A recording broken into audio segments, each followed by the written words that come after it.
Hi, this is Jan Spencer in Eugene, Oregon, and welcome to this presentation, Creating Alternatives to the Car Culture. And by extension, we could also include the consumer culture as well. I'd like to do a screen share. Let's start off here. This is, of course, March 2nd, 2022. The mission statement for this presentation is to offer practical suggestions for creating lifestyle and economic alternatives to the car and consumer culture. And this presentation will go on YouTube, and that information to find the YouTube is on my website, Suburban Permaculture, and I'll have that website in text a little further along in the program as well. Cars are a huge branch on the trunk of the consumer culture tree. A nice little graphic right here. It's a huge part of our economy. Millions of people are in some way involved with automobiles. I include suburbia along with that. It's a gigantic part of our nation's economy. And cars are part of a much larger problem, the belief that the growth-based economy is more important than the well-being of both the natural world and society as a whole. Solutions to the deepening trends and problems of our time do not require a giant tech breakthrough. What we need is a change of thinking, a change of how we spend our time and how we use our money. And creating alternatives to the car culture will help mitigate all kinds of other issues and problems too, because almost all of our biggest problems and challenges at this point in history, they're all related.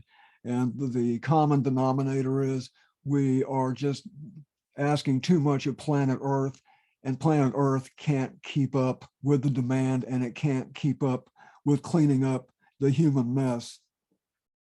And I also would add that ideas and solutions and approaches to do something about these issues, a lot of them look pretty out there. They look out on the fringe. As time goes on, what looks like out on the fringe is going to look a lot more doable, a lot more interest, and a lot more people are going to end up doing things in their own lives they can't imagine what they're doing compared to right now, because times are going to change and we're going to be thinking, why didn't we do all this stuff before? Cars are a huge part of the consumer culture. This particular map is made by the New Economics Foundation, and it shows ecological footprints all over the world. Of course, it is color-coded, and you can see here that the United States is something over 4 planet Earths. The thinking here is that for everybody in the world to live like the average American would take something like 4 or 5 planet Earths. And you can see even the affluent countries of Europe, Australia, Japan, they are substantially smaller eco footprints than the United States, but they're more like 2.5 to 3. They're over-consuming as well. Most of the world is over-consuming. And this is the purpose of this map is just to show that overall, almost the entire planet is over-consuming. And of course, the mainstream economic system we know as capitalism, it requires overconsumption.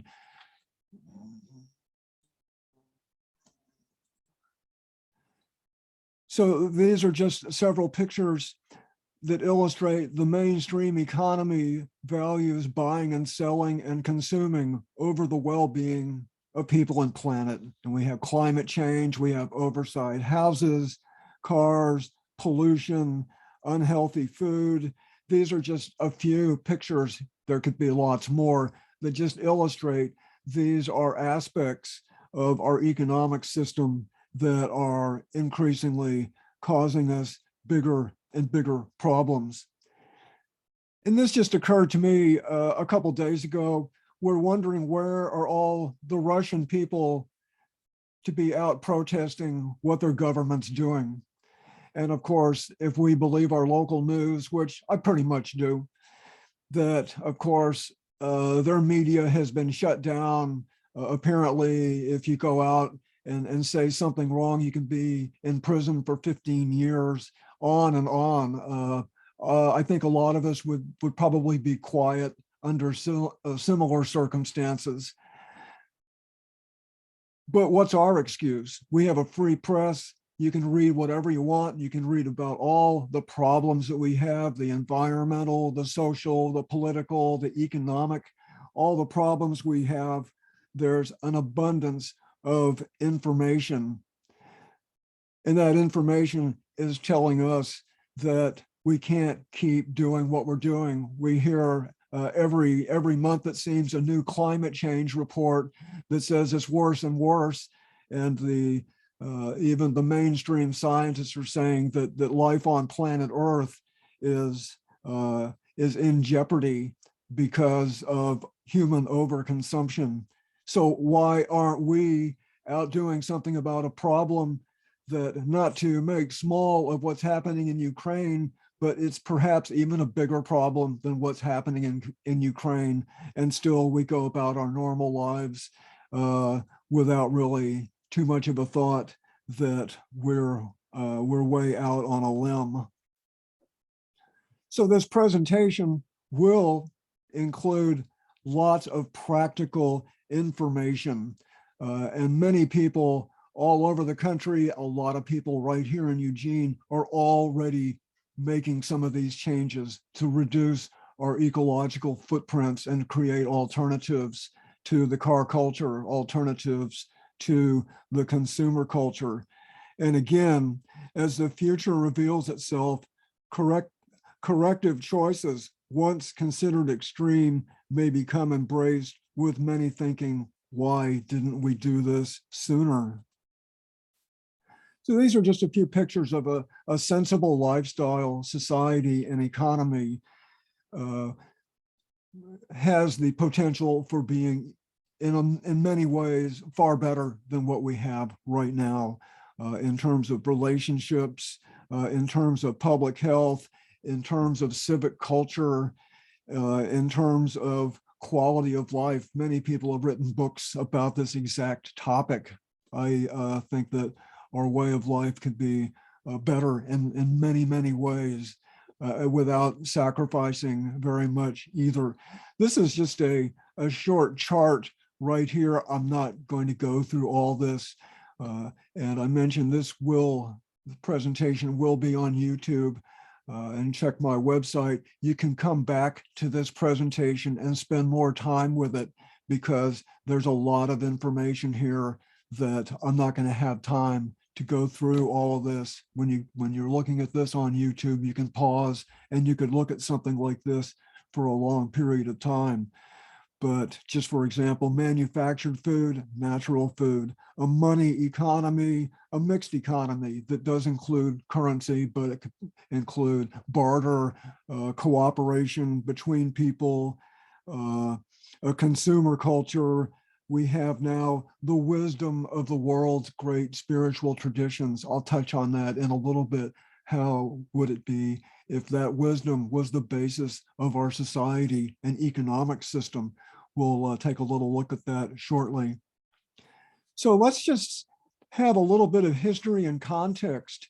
The history of cars in suburbia is fascinating. It's very, very interesting. It's a history of transportation. We'll look at a little urban design. We'll take a look at this term, external costs. We'll explore this observation that millions of jobs exist to repair the damage caused by millions of other jobs. Is the consumer culture a cargo cult? And as many famous persons have noted, the consumer culture, the American way of life, is non-negotiable. So humans have been moving around for a long, long time, and it's advances in transportation technology over the years. And of course, these advances have accelerated, have gone faster and faster in more recent years. And the steam ferry, the omnibus, the horse railway, the trolley, and then of course, the Model T. And what each one of these transportation innovations has allowed is for people to live further from where they work, where they take care of their needs.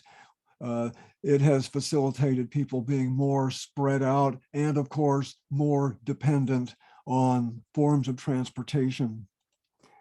And another part of the history of cars in suburbia is that US government policy over the years, during the Great Depression, after World War II, has favored suburban development. And of course, you have business interests that are encouraging this. Given the history of suburbia, it's safe to say that its origins would indicate suburbia is basically a make work project. It's to employ people. That dates back to the Great Depression, to get the construction industry back into gear. Building suburban houses employs more people than more modest and more sensible type of shelter, that's for sure. Of course, we know about national city lines buying up the trolley companies in dozens and dozens of cities and purposefully trashing them. That's a part of the history as well. And then, of course, the interstate highways from the mid-50s really put the accelerator down on suburbia and the use of automobiles.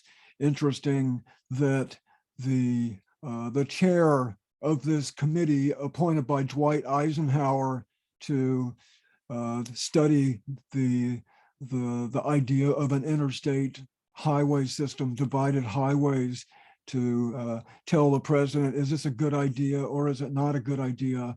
The chair of that blue ribbon panel was, of course, a board member of General Motors, and you can only imagine what his recommendation was. So now we have the interstate highway system. This particular picture here looks like a war zone. It's not, it's an interstate highway being constructed in Detroit. There are dozens of cities in the United States that suffered this same fate of less affluent neighborhoods bulldozed in favor of interstate highways so suburban commuters could go downtown. That's part of the history of suburbia and cars. Of course, shopping malls and the great celebration of a new stretch of interstate highway here. But these types of automobile-centric investments are very much a part of a consequence of business interest being there and influencing policy, and that continues right up to the present. A very important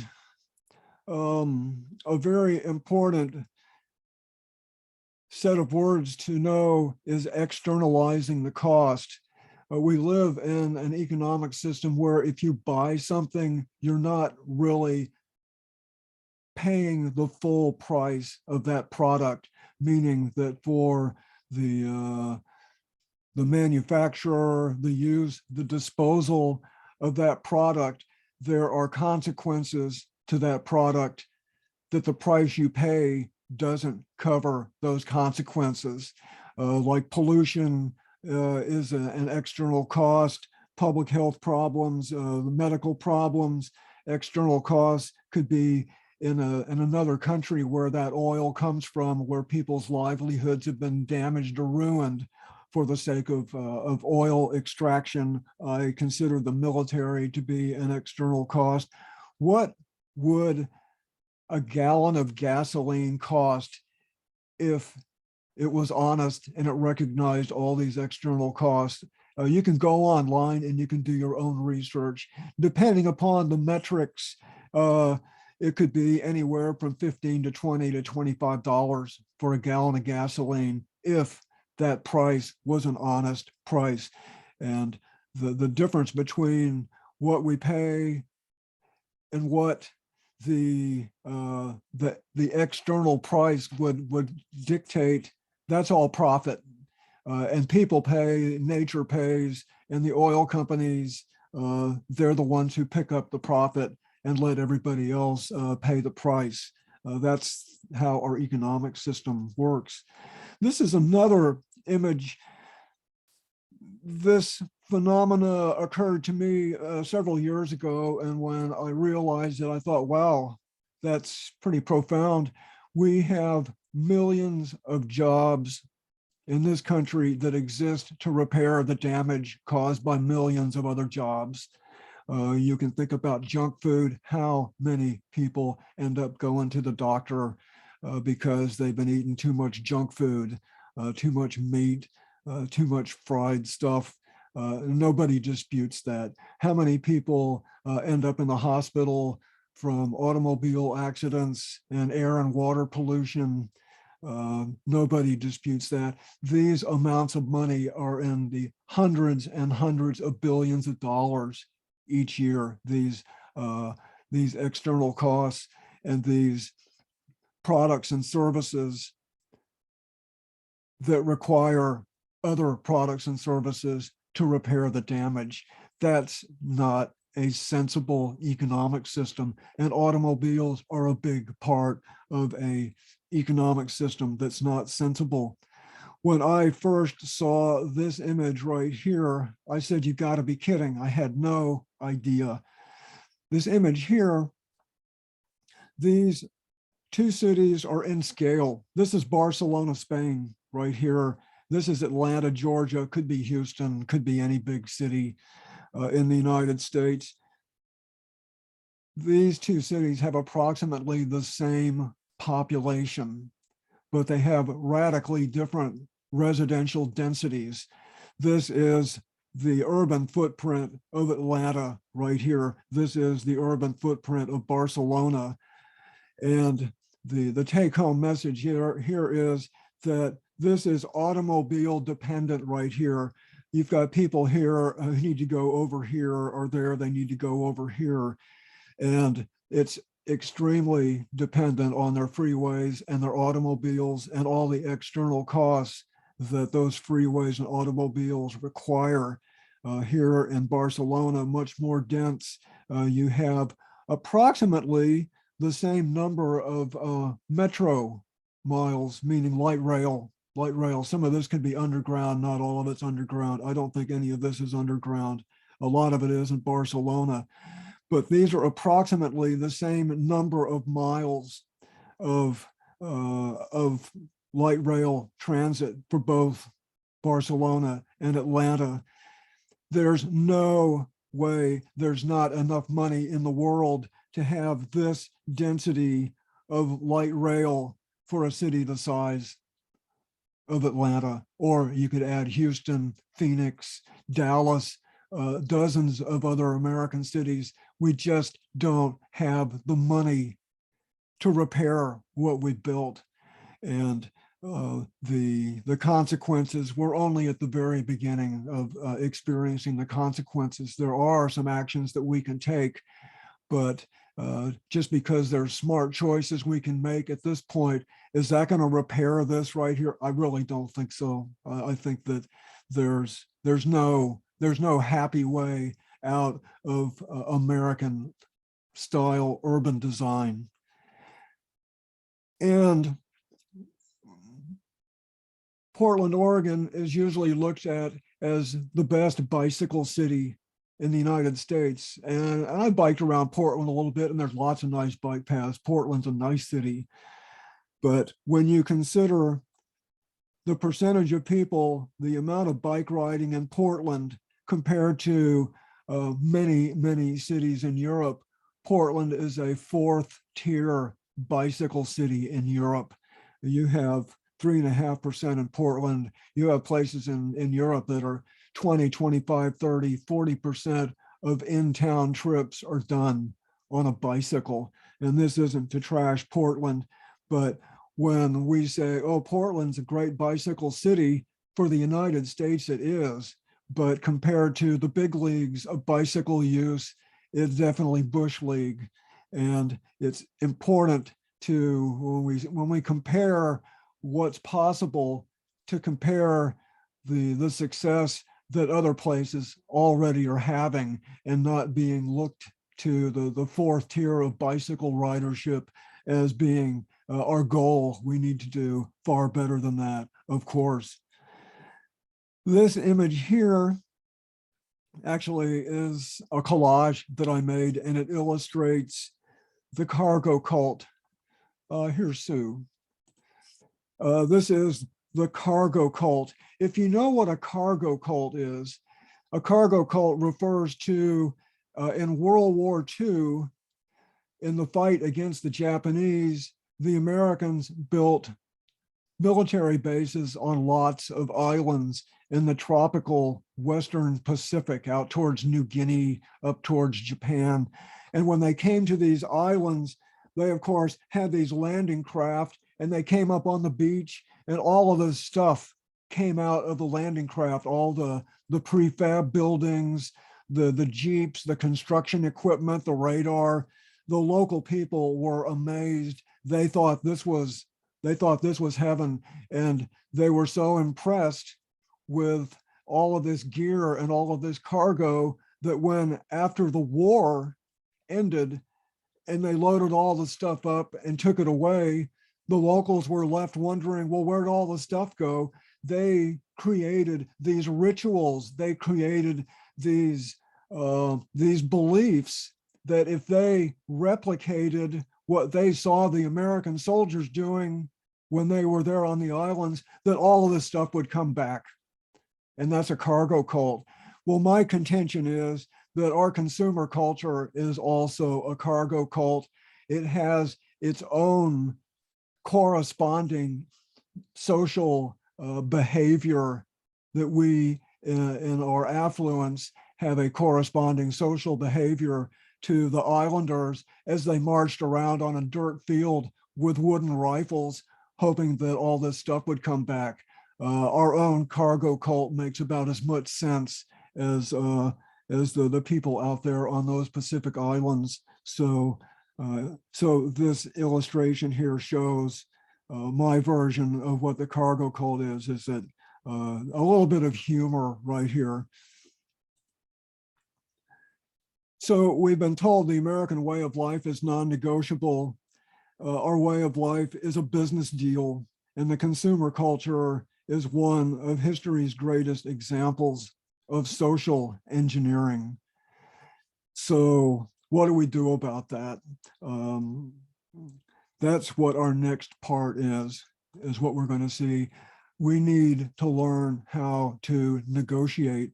So we're going to take a little bit more look at eco footprints, what could be called a One Earth lifestyle, what kind of a lifestyle would fit within the boundaries of the natural world, implications, a little permaculture, prioritize time and money, how to pay for some of these changes, very interesting.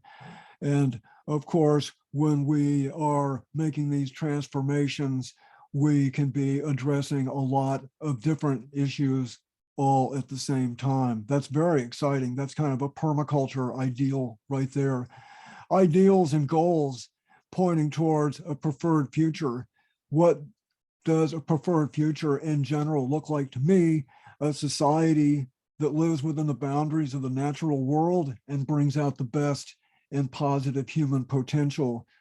An economic system that's honest and accountable and serves the healthy goals of society. We don't have that right now. And of course, the restoration of the natural world. And I like to look at the wisdom of the world's great spiritual traditions as being a point of departure for how would we structure the alternatives that many of us would like to see. We need values, we need ideals, we need something as a common denominator to bring us together for just an enormous adventure in the human experience. The wisdom of the world's great spiritual traditions, really says a lot, in my opinion. This isn't the religion, this is the social code. Care for the natural world, modesty of lifestyle, service to the community, personal and society uplift, and responsibility for our own actions. Almost every tradition of spirituality includes some combination of these kinds of ideals. This is throughout all history, regardless of geography. These are generally some of the most common denominator ideals and values of the world's great spiritual traditions. So, as we touched on before, there's a general sense that for everyone in the world to live like the average American would take about 4 or 5 planets. In this illustration, what would our lifestyles look like if we were using 20% of what we use right now? My gosh, it would be really different. It would be profoundly different. That's, in a general idea, something maybe what we should be looking at. And that's a bit of a shocker. Is the 5 planet Earths, is that an accurate assessment of how much we use? Could be, maybe not exactly. It might even be worse. But our lifestyles consume too much, and the need is to radically reduce our ecological footprints, and creating alternatives to the automobile is a big chunk of that. Online, you can go to this footprint calculator. If you look up online footprint calculator, then this is what you'll come up with. This is your footprint calculator. And what this does is it will ask you a number of questions. It takes maybe 15 minutes to do this, this survey. It asks you quite a number of questions. I'll just show a couple of them, but it only takes about 15 minutes. But it will ask you about your transportation, about your diet, what is your housing situation, what are your buying habits. It's lifestyle oriented. It's what are the characteristics of your lifestyle. And you can answer it as honestly as you can. And then when you get finished, you punch a little item, and after a few moments, you'll come up with a result of, for your lifestyle, how many planet Earths would it take for everybody in the world to live like you? And if you're brave enough to figure to take this calculator, it's really educational. Is it the final word? Maybe not, but maybe so. But it starts giving us more of an idea of just the challenges that I think we all face in terms of lifestyles that fit within what the planet can accommodate. This is a real life set of responses. They're mine. These are my responses right here. And this is just for the information, for context. I drive probably less than 50 miles a year. I do have a vehicle. I use it once or twice a year. Bike is my primary transportation. I'm vegetarian, and I share a house with 3 other people. Minimal shopping. Don't go out really a whole lot. It's a high quality of lifestyle, I would add. Not very many plane trips, although I do have one planned right now. So these are some of the basic aspects for me personally of my lifestyle. This is a frugal lifestyle. I only know a couple of people in Eugene, and I'm sure there's others too, I don't know, who would have something comparable to this. This is approximately a one earth lifestyle right here. This simplicity and could probably even cut back on a few things too. But that's just to provide a little bit of context. And when you consider that the average German or the English or Italian or French, they're at about a 3, then, and they have a very high quality of life too, in some ways even better than what we have here. They're greatly exceeding the planet's capacity as well. So this is another slide right here that it would be good to take a closer look at. If you track this presentation down on YouTube in a few days, you can take a little bit more time and look at this. This slide really says a lot. The current system is not sustainable, and there's a little bit of explanation. Some important characteristics of a mindful economy and culture.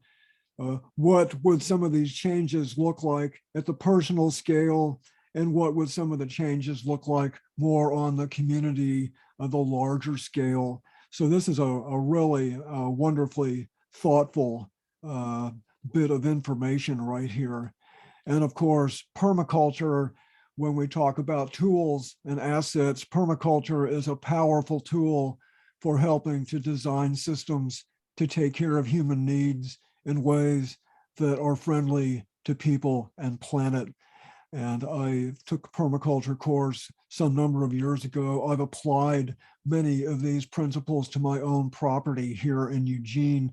There are a number of just world-class permaculture sites here in Eugene. Maybe some people here have permaculture in action where they live as well. But you can learn more about permaculture and its ideals of working with nature, its ideals of creating designs that lead to multiple benefits.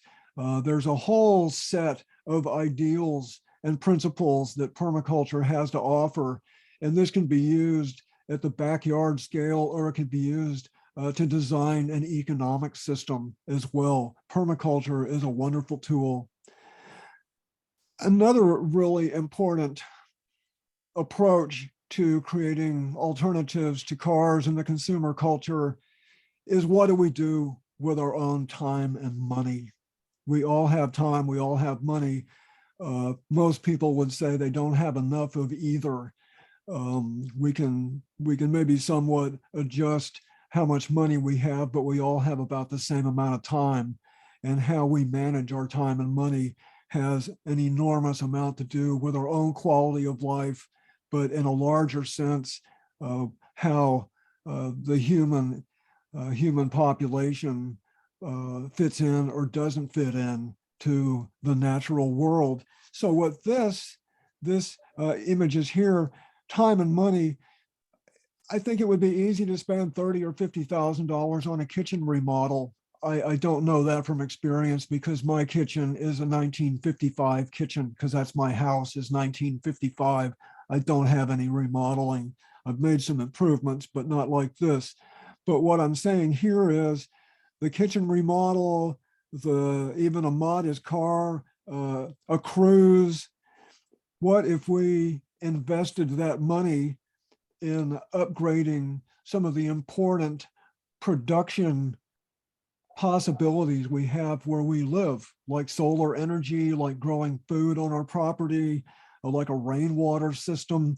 So what is being said here is that instead of spending our money on something that might be a little bit like vanity, let's make where we live to produce more basic needs where we live. That reduces our ecological footprint. It also improves our resilience and our preparedness if there's a disruption as well. Once again, this is a permaculture concept. We do some of these actions here, and there are multiple benefits. Plus, you have some of these visible improvements on your property, you can invite your friends over and do a show and tell so they can learn how to do it where they live too. I've had thousands of people visit my property here to see what all this stuff looks like because I've got all of this stuff right here. It's an educational resource. To buy or not to buy. So what this comes down to in terms of how we use our time and money, these are very positive images right here. You might recognize this is a CommonGround Garden over in Friendly Neighborhood, block planning, bike tour, allies and assets, civic community building. And of course, these are the pictures that we've seen some of before, the external costs. The idea here is we can have this and avoid this if we make those kinds of choices. And there's an interesting phenomena here I call the triple benefit.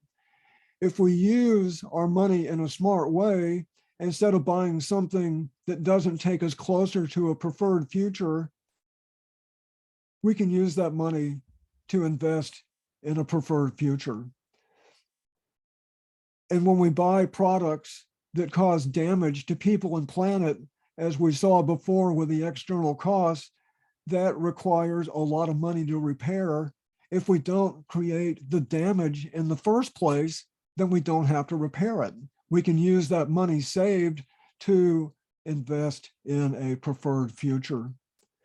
The third part of this benefit is when we don't buy the products and services that don't fit within a sensible future, market forces can function. If we don't buy the junk food and there's no money to be made, then nobody will make junk food. If we don't buy the cars, then the automobile manufacturers will build less cars. And over time, if we have enough time, the people who would lose those jobs might have opportunity to use those skills for a different kind of a job that might be new types of industries, new types of products and services that do fit a preferred future. Do we have that amount of time? It's hard to say, but it's sensible to make these kinds of changes, the triple benefit.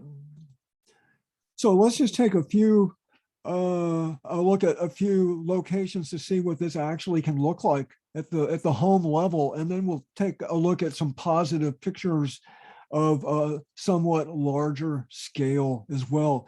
This is repurposing automobile space. This is my own property. We'll see these pictures, we'll see these sites when I do a site tour here on my property. Remember, you can look on my website and see what the dates are and the times for that. This right here is what the front of my house looked like when I moved in the year 2000. And this is what the same place looks like here. This red right here, that rectangle, that's this rectangle here. I don't have a driveway anymore. I have food growing where I used to have a driveway. The 4 inches of concrete is gone. This is another transformed automobile site right here. This was had a 1-car garage. Back when my house was built, a house might have 1 car instead of several. So I only had a 1-car garage. And one of the first things I did when I moved in is I helped a friend of mine to remodel that 1-car garage into a living space.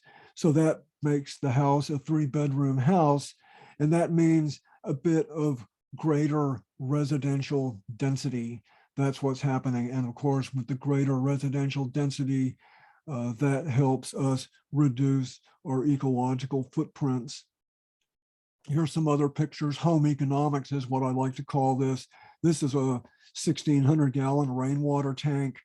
Food storage. This is so much fun to do food storage, to grow food and store it, whether it's fermented or pickles or in the ground or dried or canning or dehydrating. Food storage is a lot of fun. And it can be done with friends and neighbors as well. What a fun work party that is. Like I mentioned, I've had literally thousands of people visit my property over the years to see what a suburban property can look like. It's an educational resource to the community. I have a what used to be an outdoor patio that's been closed in. It's on the south side of the house. It's a passive solar space. Today was maybe 55 degrees. My sunroom was probably about 80, and that even includes having a fan circulating that warm air into the rest of my house. I had a solar heated house today just by using a regular floor fan. Doesn't happen every day, that's for sure, but it seldom happens some days. Helps me reduce my ecological footprint. Plus, it's a wonderful place to hang out with glass up in the ceiling. This is another house in friendly neighborhood, Jessica and Matt. There are a few blocks from CommonGround Garden. They have one of the best suburban property transformation projects I know of anywhere. This is just great. And this is an event they had at their house where people came over and they did a show and tell for all the edible landscaping and the solar and the home economics. They just have a lot going on their property. It's great to see that. And there's other locations around Eugene too. One of my favorite actions for getting information out about creating alternatives to creating a preferred future are bicycle tours. And we've been having bicycle tours here in Eugene for almost 20 years of going to different places where people can do a show and tell about what they're doing on their properties to reduce their eco footprints, to develop their own home economics. And these are just some pictures from, this is one particular site tour. This is my next door neighbor here, a few blocks away. So there are actions we can take to help educate each other, and it's really a lot of fun. This is a property in River Road. It's a 1 acre property. It was a wreck. The backyard was full of blackberries. The yard has basically been restored into a usable condition. This all right here, that's this garden right here. We've had wonderful neighborhood events at this particular location. We've had educational events at this location. So we're making good use of assets that already exist all over the neighborhood. I mentioned this before. This is CommonGround Garden. This was their groundbreaking right here. What fun! You can imagine all the fun and all the relationships when they started first cultivating here. This was a right-of-way where a street had never been built, and the neighbors went to the city and said, can we put a garden in to that right-of-way? And then the city was cooperative, made a few conditions. You got to do this, you got to do that, but the city was very cooperative. And of course, this is several years later. Right here, there's an info kiosk. The garden is right back behind here. Work parties, celebrations at this event. People learn, come to the work parties and learn how to do a garden. This is just one of the best stories I know of people taking initiative in their own neighborhoods. And the garden is one for all and all for one. It's not a garden where people have their own plots. Everybody has access to everything. So of course, that means people have to have good manners, but they're building that kind of a civic culture where more people know what good manners are. Another one of my favorite places in Eugene is Duma, very close to the University of Oregon campus. Alan Hancock bought this house, I think maybe 20 or 25 years ago, where you see this wonderful garden and food forest that used to be a packed gravel driveway. I've seen it when it used to look that way. What Alan's done here is he has a housing cooperative, and 10 people live here and they share a lot of resources. They take turns cooking. They share house chores. They have amenities there on site that a lot of people probably wouldn't have on their own, like a sauna or a piano, different types of things that they share and made available, made accessible because people are sharing this stuff.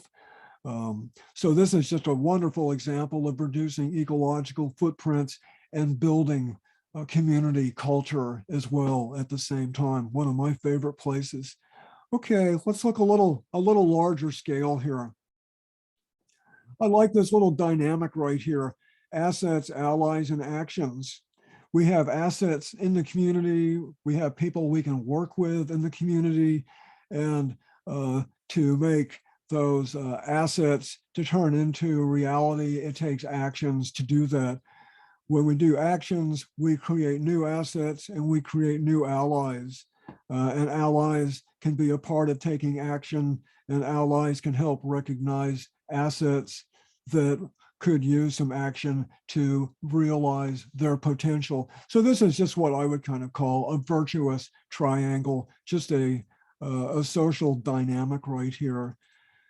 A term that I've used a couple times is allies, assets, and actions. In the community, there are far more entities, far more assets in a community than most people realize for helping to bring about a preferred future, to help create alternatives to automobiles and the consumer culture. Some of these, of course, permaculture, neighborhood associations are an enormous asset. Almost every neighborhood in Eugene and lots of other cities have neighborhood associations as well. They typically would meet maybe once a month. They're there, they exist to, thanks, John.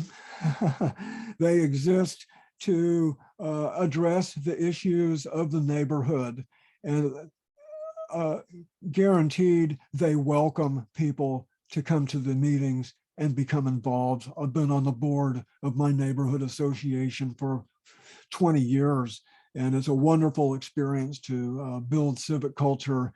And they have, as we noted, that entities over time are going to be taking actions they can't imagine taking now, because we're not really pushed to make those kinds of choices quite yet. But when that push happens, and it will, and it already is, the neighborhood associations can be an enormous asset to help green our neighborhoods, to help create work parties, to help bring about a preferred future. Even city programs like Neighborhood Watch, emergency preparedness, these city programs can be used in a more ambitious way than currently. Neighborhood Watch, once you meet your neighbors to look after each other's property, if you want, you can start taking the fences down and creating your own retrofit co-housing. That's an opportunity. Don't need really too much permission to do that. Faith communities have an enormous role to play, and many faith communities already doing great work in the community. As time goes on, their work is going to become more ambitious. I'll guarantee you they will. Even mainstream organizations like the Red Cross, the PTA, the Scouts, all of these entities, they all exist to help make the community a better place to live. They're all on the same team. And when they learn and they realize that they have an increasing role to play, they're going to step up as well. So there's lots of allies and assets in the community. Here are just a few pictures from our neighborhood association here on River Road. We have meetings. We've put out a lot of information to the neighborhood because we have communication capacity. We put out info that a single person wouldn't be able to on their own because they don't have that kind of a platform. We put out information in River Road about homesteading and about permaculture that's gone out to 8,000 addresses in the neighborhood. So that's just a small example. An ideal for a preferred future is building civic culture. That's where people are involved with where they live. They take an interest in making where they live a better place for everybody, and for the natural environment as well. Every neighborhood has issues. These are just some pictures from a process River Road has been engaged in for a number of years. It's dragged out way longer than anybody ever would have thought, to create a neighborhood plan for River Road. These are some public meetings. This meeting at North Eugene High School, there were like 800 people came to this meeting. So the scope of these meetings were pretty mainstream. We've got some permaculture content that's going to be part of our neighborhood plan, which is all good. But as time passes, we're going to have to be a whole lot more ambitious with what our plans are for reducing our ecological footprints. And if you can imagine these meetings here, instead of being just sort of mainstream, we're talking about land use. Yes, we're talking some about transportation.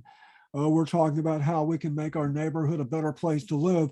Imagine if these conversations were about creating micro eco villages and ramping up food production in the neighborhood, or how to catch rainwater, or how to store food, these kinds of skills that are going to become more and more important in a preferred future. Imagine if that's what the discussion was here, instead of a somewhat limited scope that the situation at this point kind of restricted itself to, sort of a self-restriction, because we're not really recognizing a bigger picture here, although we're recognizing some of it. But these kinds of neighborhood meetings could be made more ambitious with what the agenda and what the goal is. So that's pretty fascinating. The sociology is just great. Let me just touch on this. If you were to look at the planning goals for the city of Eugene and the state of Oregon, they include a remarkable amount of what I'm talking about right now, such as conservation of energy, walkable, resilient neighborhoods, environmentally responsible. Of course, how is the city and the state of Oregon defining these terms right here? I don't think they're quite as defining these terms as I would like to have them defined. But people are thinking about some of these issues at those kinds of levels, at those kind of policy levels. These are just goals. They don't have any real clout. But if people are involved with their neighborhood associations and in the community, they can bring these ideas to the attention of the authorities and perhaps deliver a little bit more accountability to have follow through for some of these really great ideas.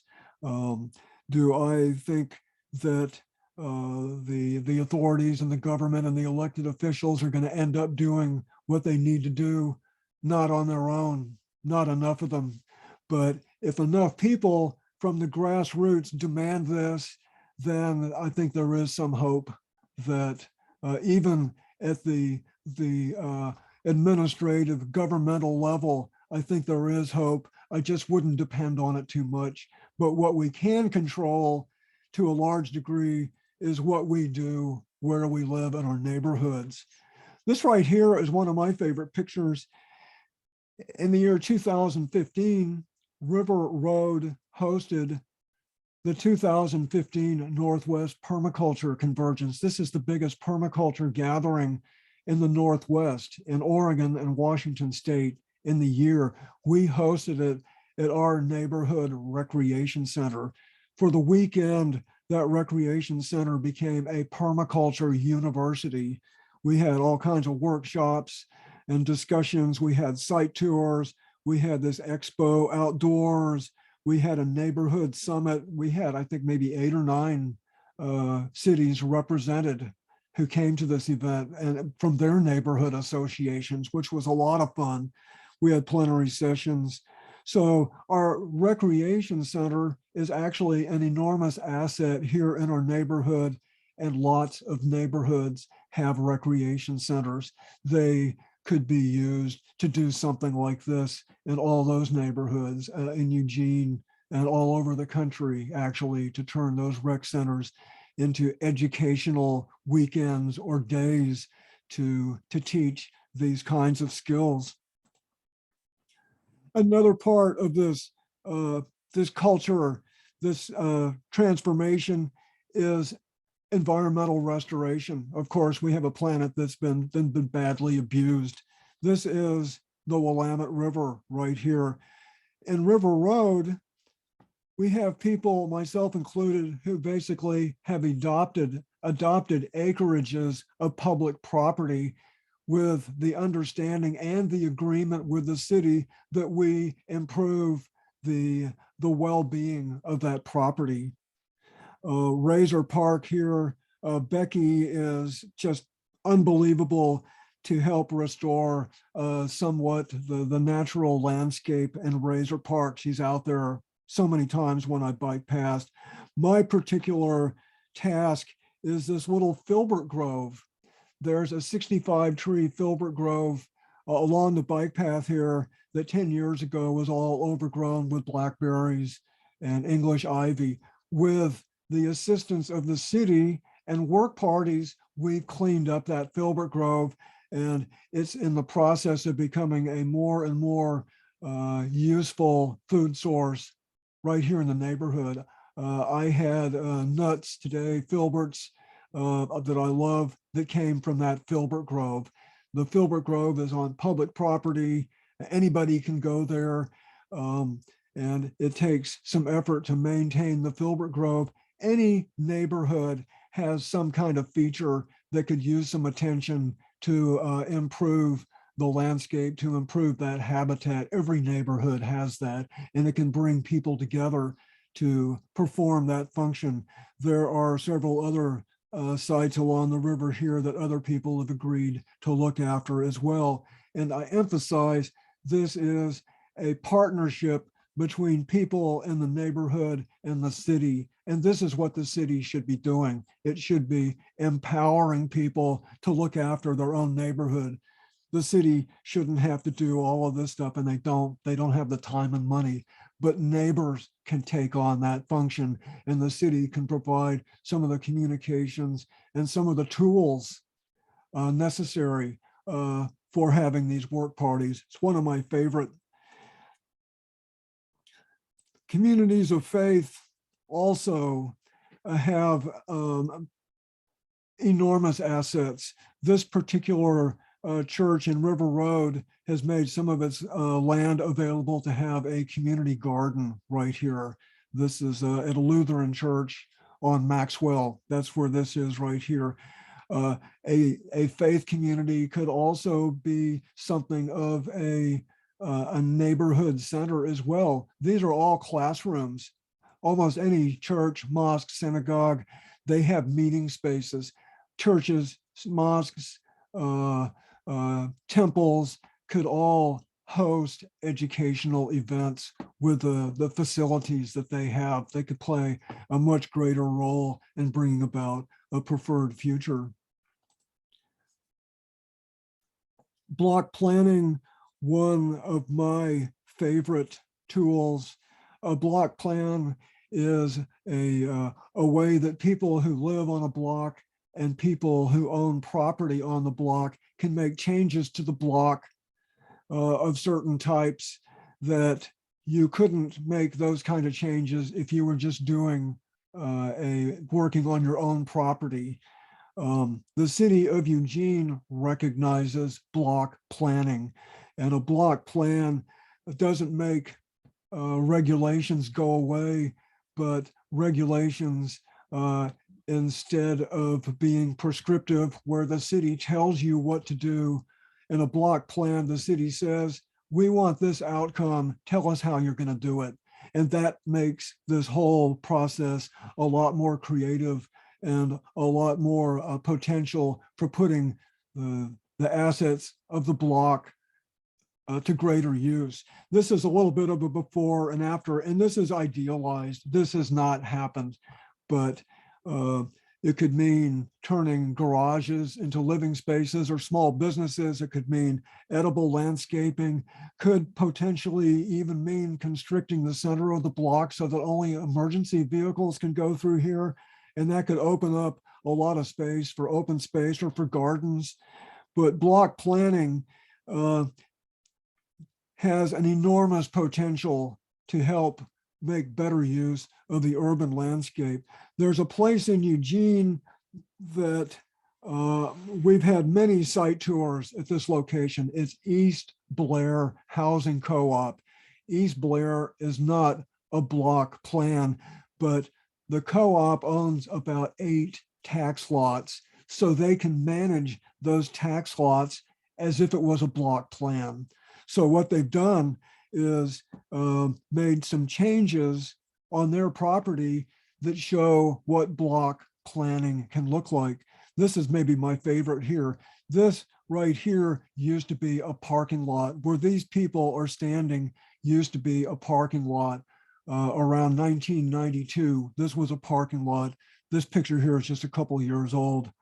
But because the co-op has this capacity for management, they said, we'd rather have a really nice social space with edible landscaping instead of having a parking lot, because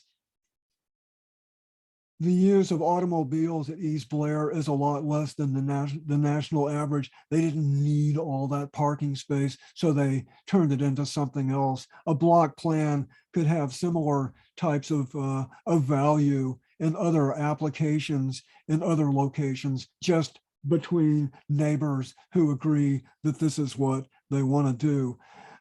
Another important benefit of block planning is shared amenities. Kind of recall Duma, that cooperative house we visited a short time ago. At East Blair, because you have a number of people with shared resources, here's their tool room right here. They've got all kinds of tools in here that few people would have on their own. But because it's a shared tool room, then people have access to all kinds of tools that they wouldn't have otherwise. They have areas where people can have a garden who live in the more dense townhouses on the East Blair property. They don't have space for a garden there. They can have a garden at another part of the co-op. The co-op East Blair has a community room that they'll let other people in the neighborhood use this space right here. They have parties. I've been to great music parties here. So people in their own neighborhoods can make their own version of what's happening at East Blair if they want to invest their time and money that way, and then to enjoy the benefits of this kind of community building, this kind of security where you know people and you can depend on them. If something happens, then you've got this relationship that's in the benefit of everybody. Block planning could facilitate urban renewal of this type all over Eugene. The city recognizes it. The city tried to get this going back in the 1980s, and it just didn't quite get off the ground. But block planning is a wonderful tool that few people know about. Let's expand this a little bit. And we've got a few more slides, but we're definitely coming onto the home stretch right here. But we've got some great slides to look at even still. But we're definitely coming into a landing here before long. This is Kyle Lash Eco Village in Portland. I visited here a number of times. This was a run-down apartment complex 15 years ago. There were drug shootouts in the parking lot. a fourth of the units weren't usable. It was really run down. A fellow and his wife saw it. They were looking for something as a project to turn into an eco-village. They bought this place about 15 years ago, and they've just done these amazing changes to this property over the past 15 years. One of the most impressive, of course, is this was a big parking lot right here. Well, this is the same parking lot 7 or 8 years later. They're also working on a car co-op. They don't have so many cars here, but a car co-op means they need to have fewer cars. They have plans to depave even more of their parking space, but people who live there have opportunities to share the experience and take on responsibilities for growing food, for bicycles, for the different aspects of what can you do with 50 people who live essentially in the same place, and they're all interested in ecological issues and reducing their eco footprints and using cars less as well. This is essentially a live-in university to learn the skills for a preferred future. I really like Kyle Ash Eco Village. It's a great place. Here's a few more pictures. Their bikes. This is the garden, the acre they bought next door, big composting. They have a website, Kyle Ash Eco Village, and they've documented everything. You can see great pictures of before and now on their website, Kyle Ash Eco Village. Here's another example of reclaiming automobile space. This is Corona Heights in Queens, New York City. I haven't been here. I've took these pictures off the internet, but the city of New York has a program where people out in their neighborhoods through a process can take underperforming public space and turn it into a community plaza. And there's 60 or 70 of these that happen so far. Of course, Times Square is the most well-known, but you can see this image right here of this block on Corona Heights. And this is the same place after it's been repurposed for a community event. Some of these installations might be temporary, some of them might be for the summer, some of them are permanent as well. So this is a tool that people in New York City can use to improve the well-being of their own neighborhoods by taking car space and turning it into community space where people can come together and meet their neighbors and have a good time. This is another very interesting story. This is in Los Angeles. There's a place in LA called Los Angeles Eco Village, and that is this structure right here. I haven't been there, but I know the person who is kind of the person who got this all together, Lois. And so this is the Eco Village here. They bought this old garage. This was a gas station and a garage on the corner. And their plan is to turn that into a community center. That's what this is. This right here is ground level of what you're looking down at from up above right here. This is the same place right here. So they want to turn this into a community center to have events, yoga, cultural activities, art, whatever people want to do. This street right here has a hoped for different future for this street. This, when I found out, I was amazed. In Los Angeles, if there's a street that conforms to certain conditions, that street can basically be decommissioned and not be a street anymore. It can be turned into a community plaza, because on this side of the street, there's nobody really would be impacted This would still have to exist right here. This right here would still have to exist because there's people living back here. But if this was no longer a street for cars, then it can be turned into a community plaza, and that's what the intention is. There's nobody here to be affected, and all the property owners on this side is the co-op, is the eco village. So I find this just fascinating. Just imagine tens, hundreds, thousands of interventions like this all over the country to start reclaiming that automobile space and turning it into a space that's healthy for people and planet. This is a wonderful story right here. A huge part of making this transformation is young people. This group here is the Onondaga Earth Corps in Syracuse, New York. And the Earth Corps is a local small nonprofit, and it exists to educate young people about ecological, about community concerns, about civic culture. That's what participants learn by being involved with the Onondaga Earth Corps. Every community should have this kind of an organization to get young people engaged in service in the community.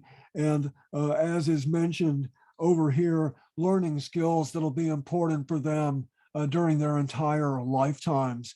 Onondaga Earth Corps, of course, they have a website, and you can check that out. Some other cities have something kind of like this, but every city should have an Earth Corps and engage young people. And of course, maybe having elders help be mentors as well, because of course, elders have an enormous amount of experience to contribute to the community as well. Okay, let's take a little bit of a shift here. This is Harbor Drive in Portland in the early 1970s. This was actually Portland's first divided highway. This is not an interstate, but this was sort of an early divided highway in Portland. And of course, this is the Willamette River right here.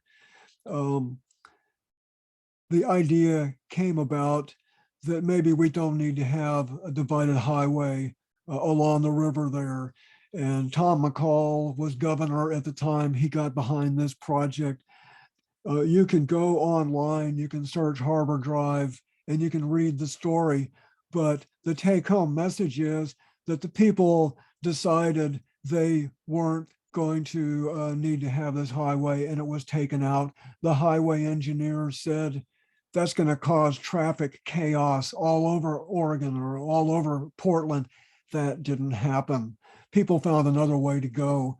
It didn't cause traffic chaos. So this, of course, is where Harbor Drive used to be right here. You can see this bridge. That's the same bridge, of course, taking out a divided highway, pushing back on cars. It's a great story. Here are a couple pictures from Europe. This is Groningen in Holland. They have a car-free downtown. This is what we should be looking at here in the United States.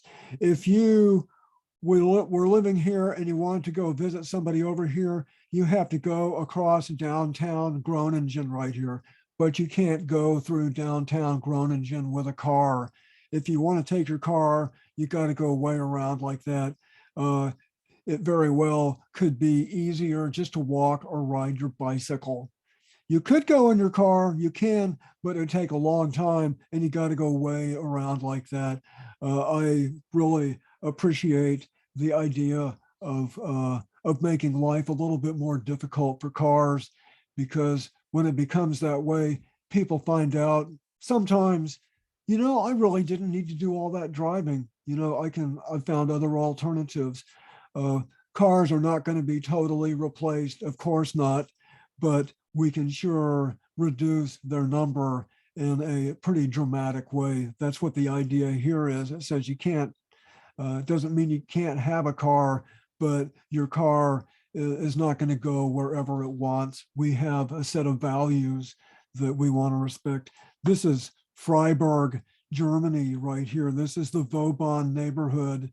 It used to be a French army base. And when the Soviet Union went away, the French said, well, you don't need us here anymore. We're going back to France, which actually isn't very far away from here. That left an open space. And what they built, this isn't some medieval city that was built before cars. This was a constructed residential area purposefully built to not have many cars in it. If you want to have a car and you live in the Vauban neighborhood, you can have a car, but it's got to be kept in a city parking garage a half a mile away, and it's going to cost you $20,000 a year to park it there. That's not encouragement to have a car. Cars can go into the neighborhood, but they can't hang out there. You've got kids riding their bicycles to school. You got 7-year-old kids riding their bikes to school. And of course, you see the light rail here. If you want to go into town, you can take the trolley into town. That's a great story. Back home in Eugene, if we reduced the width of many traffic lanes and got cars off the street, we could have far more protected bike lanes, 2-direction bike lanes where people would feel safe on their bicycles. I wouldn't blame a lot of people for not riding a bike on some of the streets in Eugene, but you can see in this image here, remove these cars from the street, the lanes are wider than they need to be. There could easily be a two-way protected bikeway along here. Of course, back over here is where the county fair happens. This is the fairgrounds back over here. So this is West 11th. But there are lots and lots of streets in Eugene that just kind of push the cars over some. Doesn't mean the cars can't be there, but they don't need to be taking up so much space. This is that new bikeway between downtown and the University of Oregon. This is what it looked like in the later points of construction. And that's kind of what they did. They did here on 13th, what this sort of suggests over here. There's streets all over the country. There's thousands and thousands of miles of streets that could have protected bike lanes where people would feel safe to ride a bicycle. And of course, we're back in Europe now. I think this would be probably Copenhagen. And you can see they have places that people feel safe for riding their bicycles, and there's more bikes than there are cars. That's a nice picture right there. And sort of our choices are, do we want more highways like this?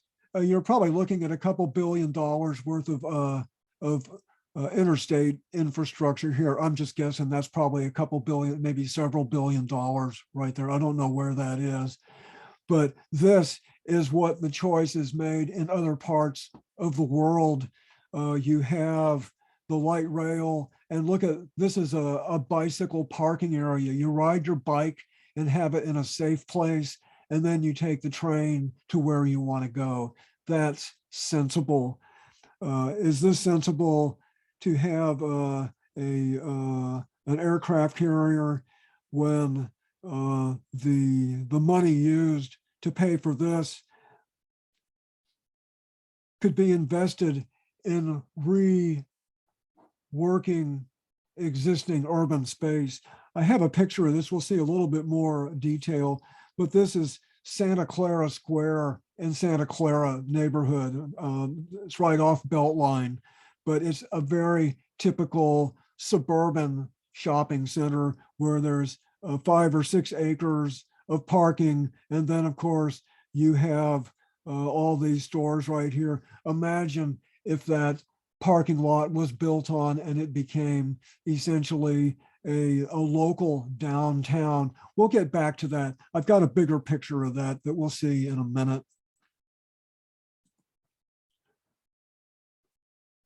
So Paris is another city.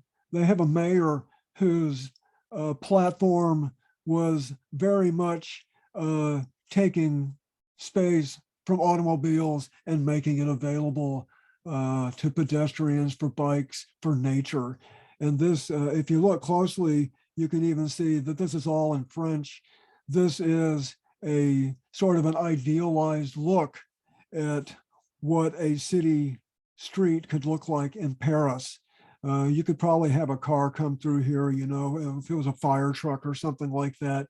But the whole idea is to repurpose the street to make it a more of a social, cultural, even economic location, but with clean air, and it wouldn't be so loud. Maybe this street out here is another type of street where you do have more cars. You certainly can't do this to every street in town, but Paris is making big changes about how they want to use the urban landscape. These are bike superhighways in Copenhagen. This is 9 miles from here to here. And this is to facilitate people riding bicycles in Copenhagen. This is Milano, Italy.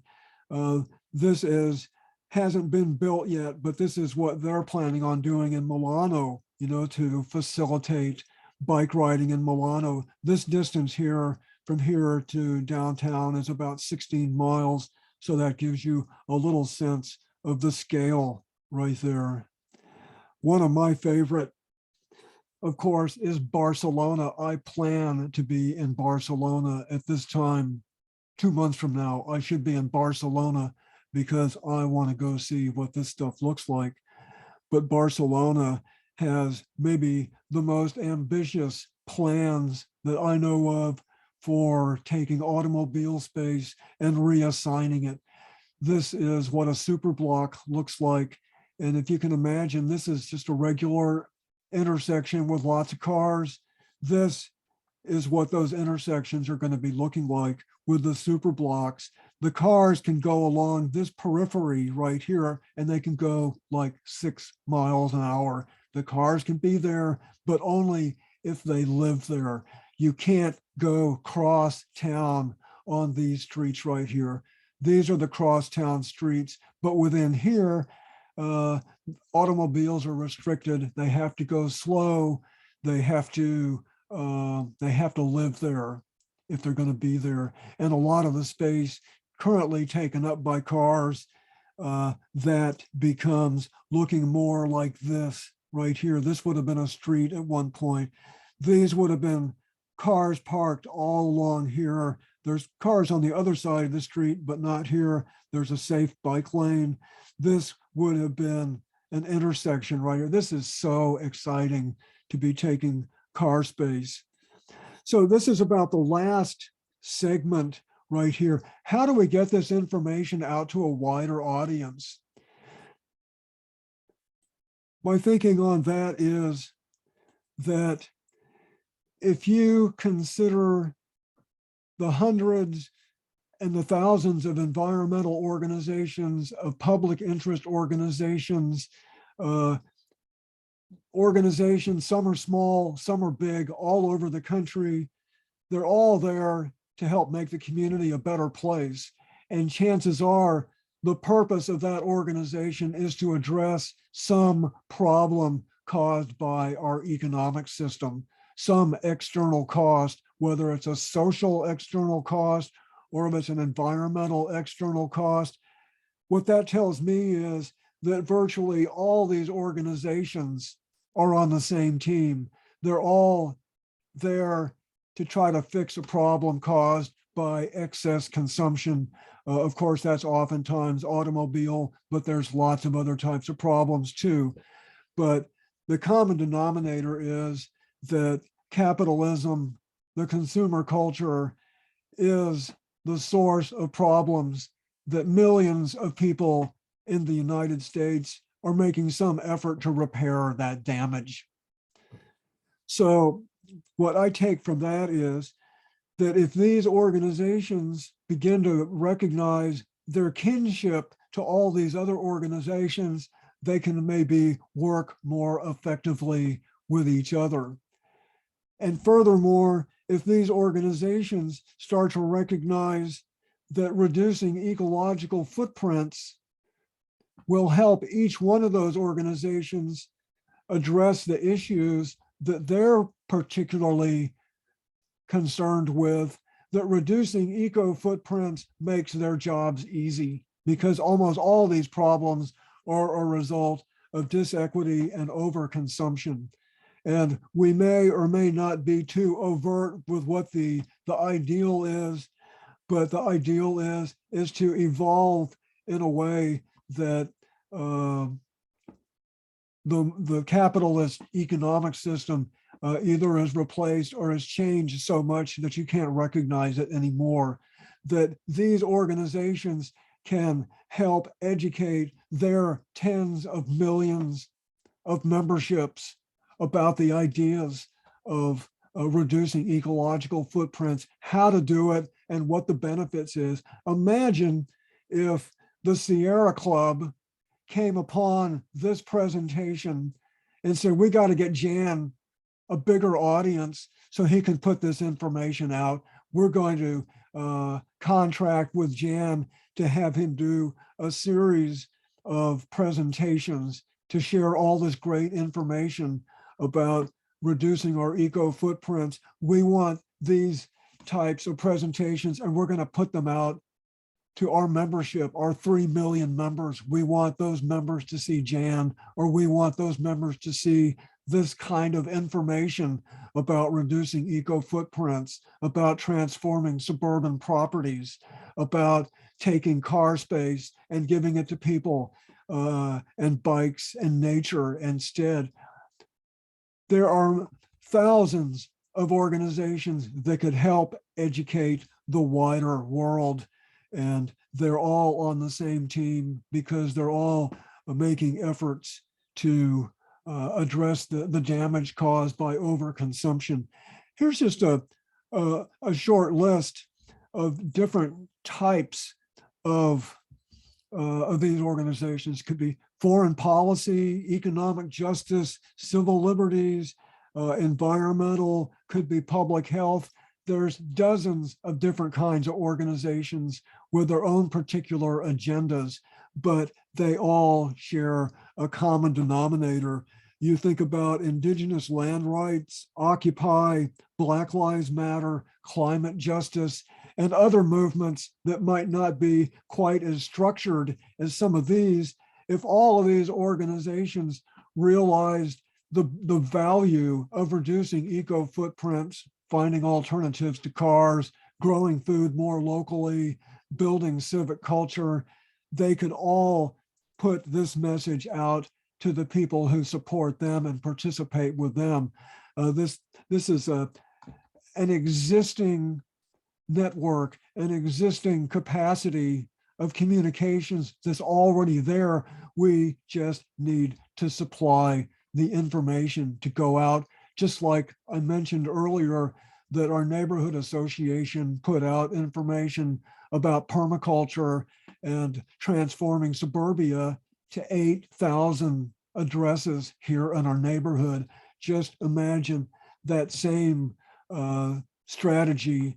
Instead of 8,000, it becomes like 8 million or even more. That's the message here. So just a few more. This is my house right here. And these kind of copper colored, these are properties nearby to me that are permaculture friendly. What you see here, that's not happening. All these gardens and all these paths here, that's not actually there right now. This is here, and actually a lot of this is too, and even some of this is right here. But what I want to show is this is a fairly standard suburban neighborhood with a permaculture overlay of what could be. This is not the reality right now, but it could be, with the fences taken down, all these nice paths, gardens, play space for kids, food forest, solar architecture, all kinds of retrofitting. This is what a suburban neighborhood could do if it chose to. If people wanted to invest their time and money into doing this is completely possible.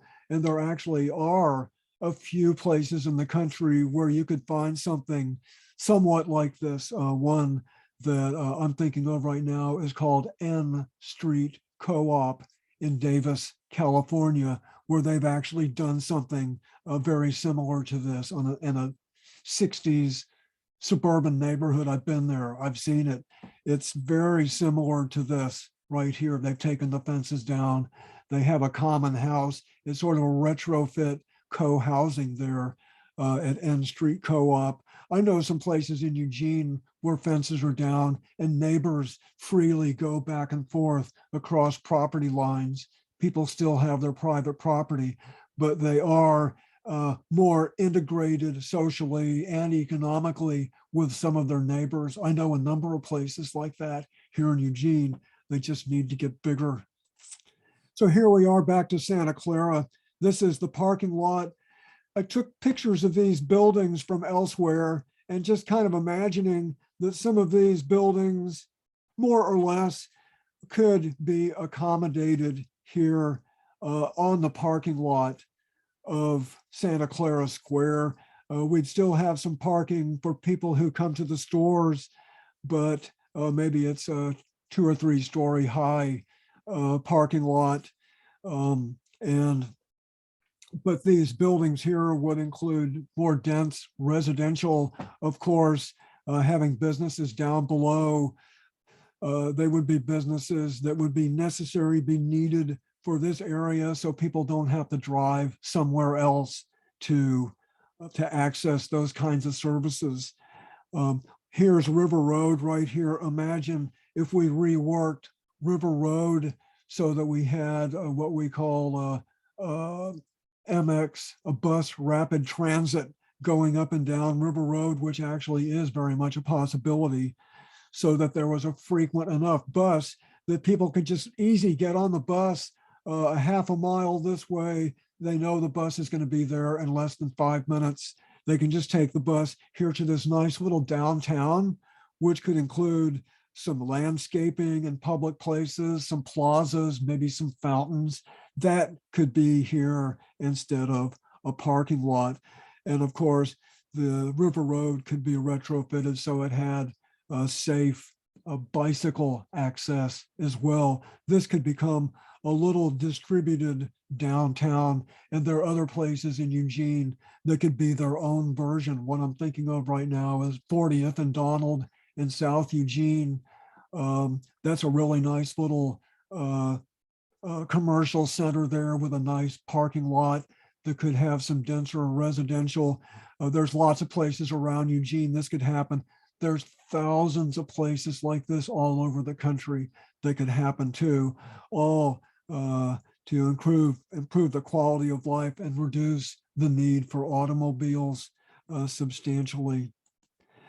So how do we pay for this? There's several ways to pay for it. I mentioned what we do with our own time and money, and recall also that triple benefit. If we invest what money we have in a smart way, then it can go to create a good, whether that's a personal good or it's a public good. It could be a public good.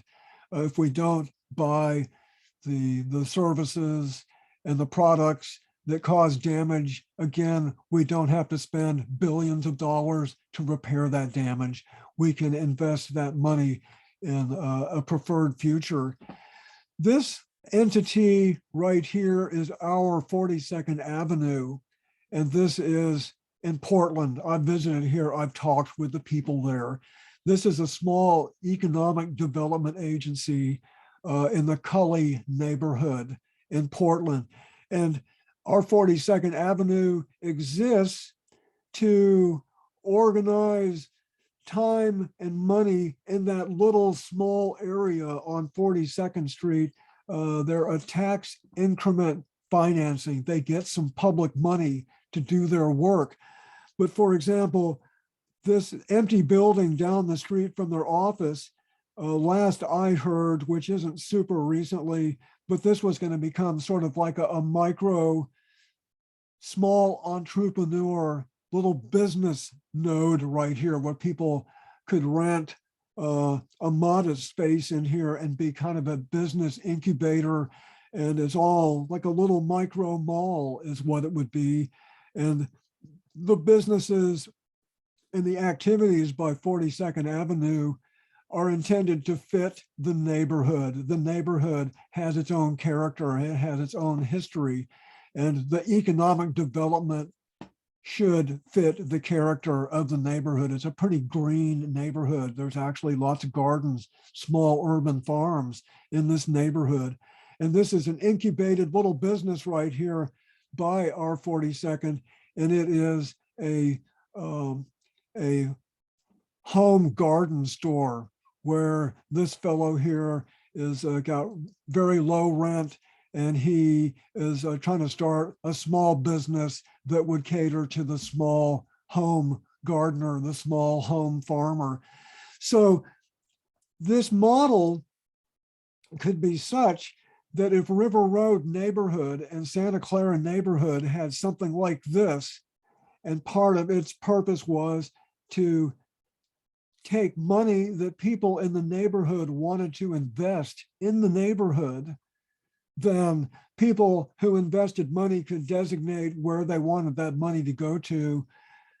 I confess I have no idea what it would cost to redevelop Santa Clara Square, as I suggested, probably a frightful amount. But just say, for example, that there was this kind of education and uplift of community spirit in the neighborhood, and we had a place where people could invest money. My guess is that even in River Road and Santa Clara, tens of millions of dollars could be raised if people understood that that money that they made available, they're not donating it, they're investing it. They get a return on their investment, but that investment would be something that would benefit them as well. Wow, that's the kind of economic development we want. I'm sure there are a lot of people with usable amounts of money who would be glad to invest locally, even if the return wasn't quite as much as what it might be somewhere else. But that's what the story is here. This type of development, perhaps at a smaller scale, but this is the potential for people, if they have the knowledge and the incentive to make use of their time and money to invest in their neighborhoods in ways that that address multiple issues all at the same time and move us more away from automobiles and closer to within the boundaries of the natural world. And I have not said much of anything about rural areas because I'm more oriented towards the urban.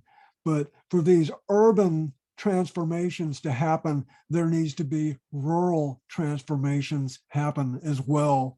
And that is very much small farms, small organic farms that are going to be more labor intensive, and they're going to be more for a local market. If there's anywhere in the country that has a prayer for feeding itself, Eugene, Springfield, the Willamette Valley's got to be that place. And there's already a lot of this type of small farm infrastructure already there. And I know there's lots of CSAs and people buy locally. That's great. We need to expand on that. There needs to be a rural renaissance, just like there needs to be an urban renaissance. We know the term American exceptionalism, and that's a term that means got a different meaning for different people. Well, I look at American exceptionalism as any human being can be exceptional, whether they're American or whatever they are, in terms of positive human potential is our greatest renewable resource. That's what's exceptional, is when people make the most of what they have to offer, both to themselves, to the community, and to the planet. I really like the idea of volunteers, of people working in their communities to make it a better place to live. And it's also important that people need to be able to make a living doing good work as well. I think if we have the vision, we can create new jobs that people can make a living by doing good work. They won't pay as much as what jobs create now. The future is not going to pay as much. It will be a downsized future, but we'll have alternatives for taking care of needs, and we'll also have a somewhat different set of needs, and a lot of those needs won't take as much money either, because they're going to be more social, personal, and uplift type of needs that don't take so much money. That's maybe a little bit of a different story, but civic culture is an absolutely essential, critical element of creating a preferred future, people caring about where they live. Changing conditions, local and global, will present new choices that were there all the time. People are going to say, why didn't we do this a long time ago? All those choices are already there. It's just to recognize them. We can make many choices in our own lifestyles that can benefit ourselves, planet, and community all at the same time. And many of these actions take no permission. Smart choices with our time and money lead to multiple benefits. Millions of people are already taking these actions. Millions of people are already enjoying the benefits of taking these actions. I know it, I do this stuff, I experience it. This is reality. And many of the images that I've shown in this slideshow, there's hundreds of people within those images I've shown who would say the same thing. They're already enjoying these benefits. In a sense, they're already living at least part-time in a preferred future because they choose to. They've got the knowledge, they have the opportunity, maybe a little bit of luck too, but we can have something to do with creating luck as well.